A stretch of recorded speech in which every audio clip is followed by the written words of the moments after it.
Genetic engineering and appraisal committee very important చేసింది. పర్యావరణ పరిరక్షణ చట్టం 1986 కి ప్రకారం దీన్ని ఎస్టాబ్లిష్ చేయడం జరిగింది. Very important.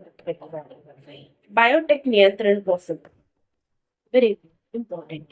బయోటెక్ అంటే ఏం లేదండి, ఇప్పుడు మన వ్యవసాయంలో వాటిల్లో ప్రమాదకరమైనటువంటి కెమికల్స్ అవి వాడకుండా నేచురల్ పద్ధతిలో, అంటే ప్రకృతికి మనుషులకి ఎటువంటి హానికరం లేకుండా ఉండేటట్టు చూసుకోవడం. జెనెటిక్ ఇంజనీరింగ్ సంబంధించి కొత్త కొత్త మంగళలు అనే ప్రమాదకరమైన సూక్ష్మజీవులు మరియు